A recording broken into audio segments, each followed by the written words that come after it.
I'm Sarah from The Upcoming. Such a pleasure to have you here with us in London.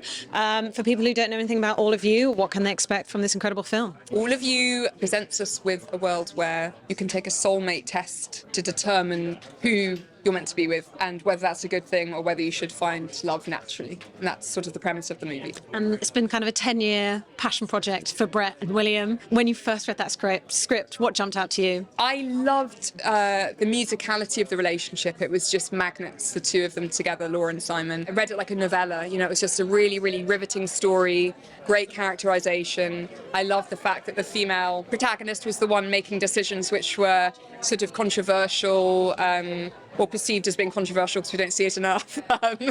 And I really, really related to it. Yeah, I just thought it was a really brilliantly and beautifully crafted story with lots of humour as well. What was it like? I guess because those two had been working on it for so long. Yeah. I don't know if they already had sort of so many preconceived ideas of who their Laura was, or did you just slip into it all like a glove? Oh, they were just so welcoming and open, and yeah, it never crossed my mind that it wasn't just sort of the three of us at that point going at it together. And they very much, both of them, both Brett and Will, wanted my input from the get-go, and we became close very, very quickly. I think that's the nature of making films in this way. It's that kind of guerrilla filmmaking where you do become a family in order to sort of get the thing done, because it's such a miracle that anything gets made when it comes to independent cinema. So yeah, they were very special to work with.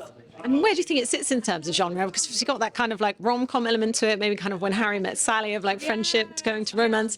But then there's also the sci-fi element, you know, a bit Black Mirror, you know, can technology help us in terms of finding our soulmate? Yeah. So where do you think it sits? And, you know, but it's adding a fresh spin, I guess. I can see the sci-fi element wanting because of the nature of the soulmate test. But I do think it sits very much in the category of just romance and a romantic drama and these two best friends who fall in love with each other. The soulmate test is it's a catalyst for a lot of things.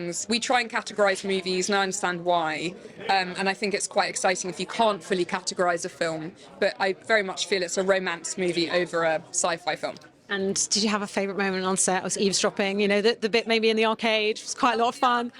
Loved that. I mean, to be honest, filming around London was really cool. Like, we filmed on the Underground and had to like jump on the train like the doors closed, and all of that was really amazing. Because you feel so secretive getting to film in that way. Gosh, but there were so many lovely things. I mean, we were in some beautiful locations as well. Like, we filmed by a lake that was really gorgeous. But they're kind of like, to be honest, every day was really, really great filming together. Yeah. And what do you hope people will take away? I mean, I guess in this modern age, is technology helping us? You know, we are still craving love, we're craving connection, but sometimes it can seem even harder to grasp than ever. Yeah, I think technology has pros and cons. I think it's amazing in a lot of ways. I think my biggest problem with it is the obsession and need to distill down very complicated subjects into sound bites. I think that sort of robs us of having conversation and opinions being shared to learn more. But in terms of when it comes to love, I suppose if you've got an office job and you're in that office 9 to 5 and that's your life, then it's great because it means you're meeting other people. But it depends on the nature of your life, really, doesn't it? And if it offers people up more of a chance to sort of have more experiences outside of their world, then maybe that's a good thing. Fantastic. Well, thanks so much for your time. Really enjoyed presenting the film here in London. Thanks so much. Lovely to meet you.